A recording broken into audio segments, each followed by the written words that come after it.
Witajcie, jako że na kanale nie było jeszcze żadnego auta z Włoch, to dzisiaj gości tu taki oto mały włoski rzezimieszek. Tak jak dla Brytyjczyków Mini Cooper, czy dla Francuzów Citroën 2CV, 500 jest ikoną małych, miejskich, włoskich aut. Ogólnie historia Fiata 500 rozpoczęła się w 1957 roku. Te małe, tanie i proste auta zmotoryzowały praktycznie od razu całe Włochy. Stary model produkowany był do 1975 i dopiero w 2007 roku rozpoczęto produkcję i zaprezentowano nowy model 500.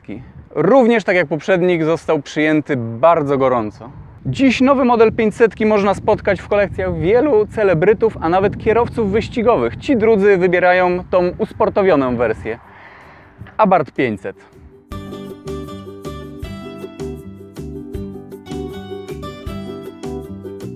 Fiat 500 rok po wejściu na rynek od razu zdobył miano europejskiego auta roku.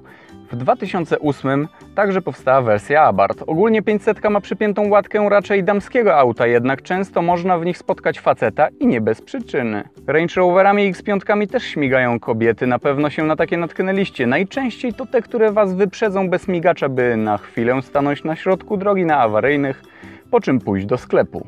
A weźcie na taką jeszcze zatrąbcie, to dopiero zobaczycie, jak będzie się pyszczyć.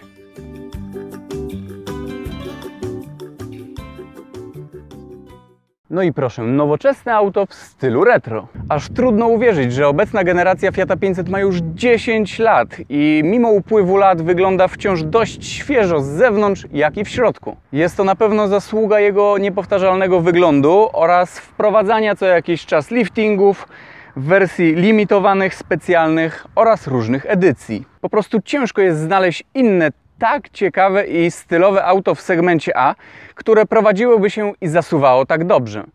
Jeśli chodzi o Abartha, to mały go-kart, bez kitu, jazda nim to duża frajda. Tylko zaznaczę, gdy facet ma jakieś kompleksy, na pewno nie będzie to auto dla niego.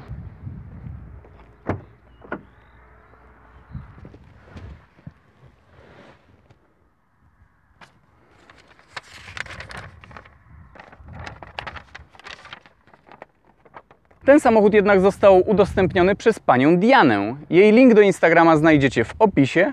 Pani Diana poszukiwała dla siebie auta miejskiego, ładnego, stylowego, jednak żeby miało ono pazur. Myślę, że to jest strzał w dziesiątkę.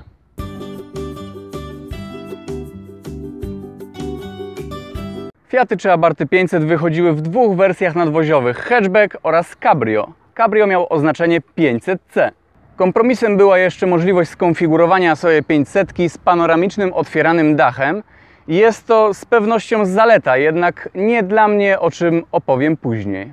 Ogólnie 500 jest oparta na podwoziu Pandy i normalne wersje nieusportowione, podwozie, zawieszenie oraz układ hamulcowy mają identyczny. Co ciekawe, Fiaty 500 nie są produkowane, dajmy na to, w jakiejś malowniczej wiosce w Toskanii we Włoszech. Jednak montowane i robione są w Polsce. Normalne, jak i również Abarthy. Skupmy się jednak na tej usportowionej wersji i naszym egzemplarzu. Ogólnie jeśli chodzi o zawieszenie, Abarth jest niższy, ma inne sprężyny, amortyzatory oraz inny układ hamulcowy. Felgi również są inne. Standardowo mają one 16 lub 17 cali. Tutaj są te mniejsze 16-calowe, a opony z przodu jak i z tyłu mają rozmiar 195/45. Taka konfiguracja w połączeniu z niską wagą tego samochodu, ponieważ waży on 1100 kg, auto prowadzi się świetnie. Oczywiście zależnie od wersji waga Abartha 500 waha się. Najlżejszy z edycji Assetto Corsa waży 930 kg, jednak wyprodukowano tylko 49 sztuk. Ponadto z zewnątrz Abartha wyróżniają zdecydowanie niższe, takie bardziej napompowane zderzaki z przodu oraz z tyłu.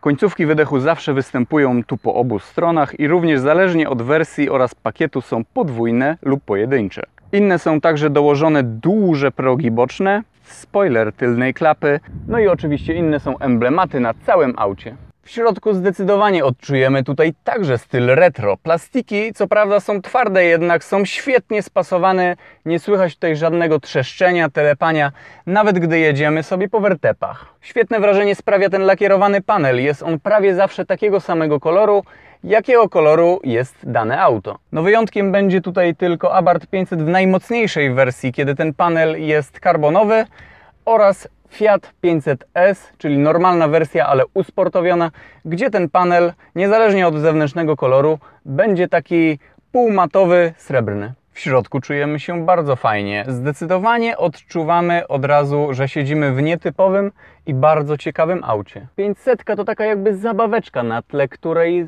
Panda wydaje się bardzo ponura i nudna. Wnętrze tego samochodu generalnie jest małe, bo jest to segment A, ale naprawdę aż miło tutaj siedzieć i miło na to wszystko patrzeć. Nawet okrągły zegar w stylu retro nawiązujący do pierwowzoru 500 wygląda świetnie. Ten egzemplarz został wyprodukowany w 2014 roku i zamiast analogowych zegarów jest tutaj ekran LCD. Co do ilości miejsca w tym samochodzie, nie ukrywajmy, nie jest jego aż tak dużo, jednak ja mam 2 metry i mieszczę się tutaj bez zbędnego wyginania. Pamiętajmy, jest to segment A i nie można tutaj oczekiwać cudów. Jednak, jak mówiłem, tragedii nie ma, absolutnie. Kierownica jest tutaj regulowana w 2 płaszczyznach, fotel jest podnoszony i obniżany. No i tutaj wspomnę o tym nieszczęsnym dla mnie oknie dachowym. Otóż ten egzemplarz nie ma okna dachowego i ja tutaj się bez problemu na wysokość mieszczę. Przymierzając się do innego egzemplarza z oknem dachowym, mimo obniżonego fotela na maksa w dół, niestety, ale dotykam o sufit głową. Pozycja za kierownicą jest troszeczkę wysoka, jednak mając nawet 2 metry wzrostu, bez problemu znajduję tutaj pozycję dla siebie. Co do ergonomii wnętrza, według mnie jest super. Są uchwyty na picie, jest gdzie powstawić telefon, wszelkie półeczki czy schowki w drzwiach. Z początku myślałem, że jest jedynie tutaj półka odkryta, jednak tu pod spodem jest druga półeczka otwierana i zamykana. Bardzo fajny gest, że takie rzeczy jak dźwignia ręcznego czy daszek zegarów pokryte są skórą i te miejsca są niezwykle miękkie w dotyku. Wewnątrz Abartha względem normalnej 500 wyróżniają wspomniane elementy skórzane, emblemat na kierownicy, zupełnie inne sportowe fotele, czarna podsufitka. Inne są także dywaniki oraz nakładki na pedały. Taki oto wskaźnik, który pokazuje nam doładowanie turbiny oraz sugeruje zmiany biegów. W normalnych wersjach, czyli Fiatach, zagłówki są troszeczkę za twarde, za to w Abarthach tego problemu nie ma. Są dosyć miękkie. Silnik. Tutaj mamy jednostkę o pojemności 1.4 z turbiną i taki silnik znajdziemy w każdym Abarthie 500. Oczywiście w zależności od wersji, inne w tym silniku może być oprogramowanie czy nawet turbo. W wersjach od 135 koni do 160 koni mechanicznych turbina jest firmy Ichi, a w mocniejszych wersjach typu Competizione, który ma 180 koni mechanicznych i wyższych, jest turbina Garetta. Ogólnie jest to dosyć znana jednostka, którą znajdziemy w innych modelach Fiata czy też Alfy Romeo. W naszym aucie jest silnik o mocy 135 koni mechanicznych i 206 Nm i osiągi, jakie ten samochód ma z tym silniczkiem, to 7,9 sekundy do setki oraz prędkość maksymalna 205 km na godzinę. Przypominam, jest to najsłabsza wersja Abartha. Oczywiście są różne wersje Abarthów 500, mają 145, 160 czy 180 koni, lecz nawet gdy mamy podstawową wersję Abartha 500, fajne jest to, że możemy sobie go przerobić, podrasować, nawet jeśli auto jest na gwarancji. Otóż producent oferuje pełno dedykowanych zestawów tuningowych. Każdy mieści się w takiej ładnej drewnianej skrzyni, a zakres przeróbek to na przykład różne zestawy felg, mocniejsze hamulce, chip tuning, kompletne zawieszenia, czy układy wydechowe Rekord Monza, czy też Akrapowic. No kurczę, ale takie autko ze 180 czy 200 konnym silnikiem, jak to musi śmigać. W niektórych wersjach część z tych rzeczy jest zamontowana już seryjnie. Teraz posłuchajmy sobie, jaki dźwięk wydobywa się z tyłu. Auto ma standardowy układ wydechowy oraz naturalnie jest rozgrzane.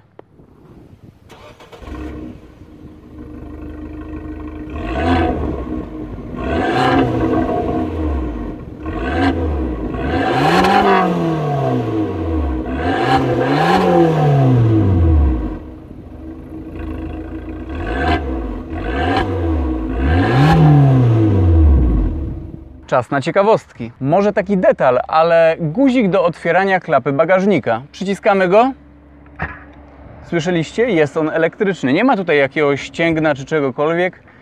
Po prostu jak na segment A Jest to całkiem na plus. Na tablicy rozdzielczej znajduje się guzik Sport. W normalnych wersjach jest tu guzik City, który zwiększa moc wspomagania kierownicy. Tutaj natomiast po wciśnięciu zmienia się charakterystyka pracy silnika oraz działanie układu kierowniczego. Zmienia się również grafika na zegarach. I tu kolejna ciekawa rzecz. Auto ma nawet miernik przeciążeń.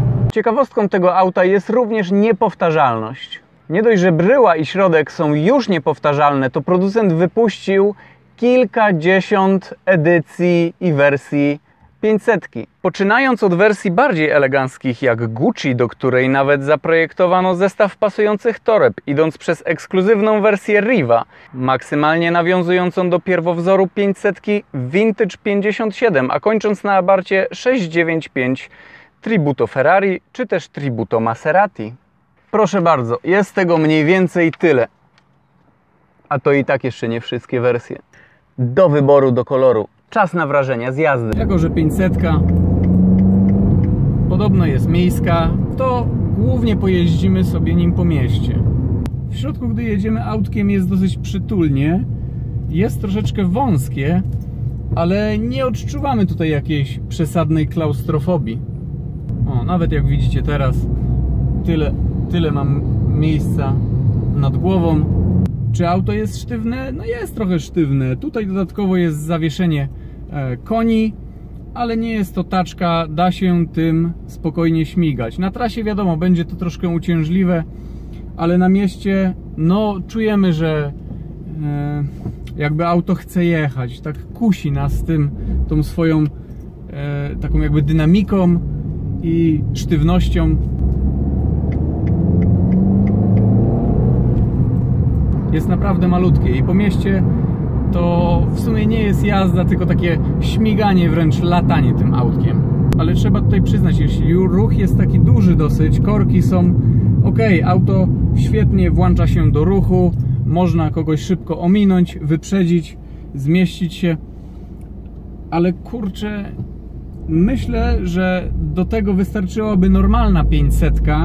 Tutaj po prostu czujemy, jadąc tym autem, autko daje nam znać,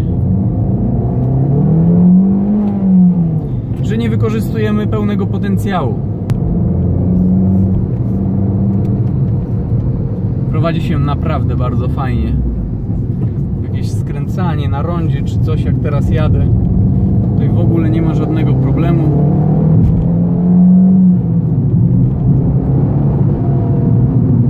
Na pewno inaczej tutaj odczuwamy przyspieszenie tego samochodu, ponieważ no 7,9 sekundy, jest to auto bardzo dynamiczne, ale w gabarycie takiego auta na pewno jest to bardziej spotęgowane, odczucie jest bardziej spotęgowane. Przy 7,9 sekundy do setki i takiej wadze auto dosyć często traci przyczepność. Nie jest ono jakieś takie paniczne, narowiste, ale jest bardzo dynamiczne. Szczególnie jak naciśniemy guzik Sport, reakcja na gaz jest zupełnie inna. Wszystko dzieje się troszeczkę szybciej. No i zdecydowanie odczuwamy, że wspomaganie w tym samochodzie jest dużo bardziej ograniczone. Jeszcze słówko o ergonomii. W tym samochodzie jest manualna skrzynia biegów, 5-biegowa. Można spotkać Abarta oczywiście ze skrzynią automatyczną, jednak one są dosyć rzadkie. Ale wachlowanie tutaj biegami jest naprawdę fajne, ponieważ skrzynia działa już świetnie, ale pomijam to, ruch ręki między kierownicą a lewarkiem jest taki krótki. Lewarek skrzyni biegów jest po prostu bardzo wysoko umiejscowiony. Bardzo fajny. Pragnę tutaj wspomnieć, że jeżeli jeździmy tym autem po mieście, należy uważać na większe dziury, ponieważ felgi tutaj są większe, zawieszenie sztywne, ale także zderzak przedni jest dosyć długi i jest dosyć nisko osadzony. Trzeba uważać na krawężniki podczas parkowania. Faktycznie jest bardzo zwinne, wszędzie się zmieści, zaparkuje, czy nawet włączy do ruchu bardzo szybko, ale czuć, że po prostu nie wykorzystujemy pełnego potencjału tego samochodu. Auto jest takie miejsko-sportowe. Ciekawe też jest promień skrętu w tym aucie. O dziwo jest on dosyć duży. Spalanie tego samochodu, gdy tak jeździmy sobie po mieście delikatnie, wyniesie mniej więcej 7,5 litra, tak mi się wydaje. Jednak gdy poniesie nas fantazja, no to skoczy gdzieś tak do 10,5-11. Gdy się postaramy i nie damy sprowokować charakterowi Abartha, jak widzicie, potrafi być on też bardzo ekonomiczny. Ok, no pojeździliśmy sobie troszeczkę nim po mieście, ale stojąc w korkach, niestety auto chyba się po prostu marnuje. Wyjedziemy sobie teraz poza miasto, zobaczymy, jak tym autem jeździ się troszeczkę szybciej. Trzeba przyznać, że za tym autkiem ogląda się całkiem sporo ludzi i nie ma takiego jakiegoś wulgaryzmu. Wszyscy wpuszczają mnie, są jacyś milsi, nie wiem. No i dobra, wyjechaliśmy sobie poza miasto.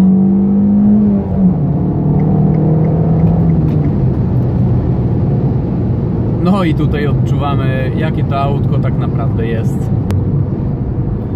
Pokonywanie nim zakrętów, no to jest po prostu zabawa. Wydech w tym samochodzie jest głośniejszy, gdy przeciągniemy go trochę na obrotach, ale w ogóle nie jest dokuczliwy. Myślę, że spokojnie tutaj takiego Rekord Monza albo Akrapowicza można byłoby zamontować. Ogólnie wydech to chyba najlepiej słychać na zewnątrz, chociaż gdy się tak rozgrzeje, to nawet słychać takie lekkie popukiwanie z tyłu, czy tam strzelanie, jak kto woli.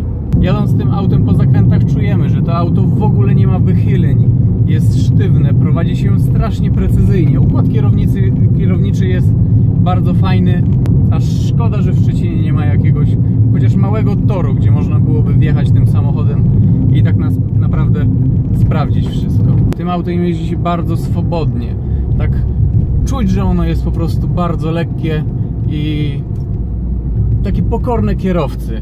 Gdy kierowca coś chce, ono to robi od razu. Mam wrażenie, że Włosi zaprojektowali ten samochód troszkę pod siebie, bo okej, do miasta zwinny, mały, fajny, designerski, ale w rzeczywistości najfajniej by się nim śmigało po prostu po jakichś wąskich, krętych uliczkach, poza miastem, z tunelami, żeby sobie też wydechu trochę posłuchać, ze skalistymi klifami, ładnymi widokami, których we Włoszech po prostu nie brakuje.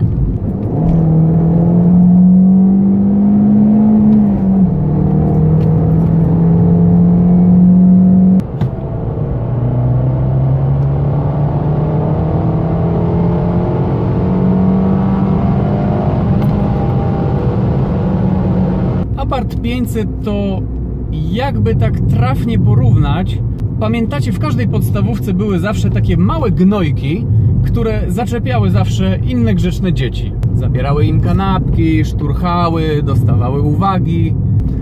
To chyba właśnie coś w tym stylu. Taki mały włoski, pełen energii smyk, który na zakończenie roku szkolnego przyszedłby w białej koszuli, ale także w trampkach.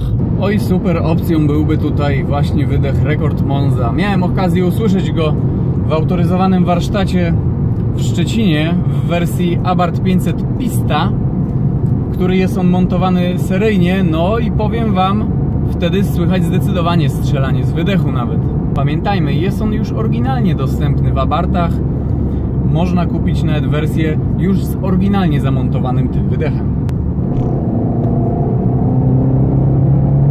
No kurczę, gdy latamy nawet taką 135-konną wersją, naprawdę morda aż się sama cieszy.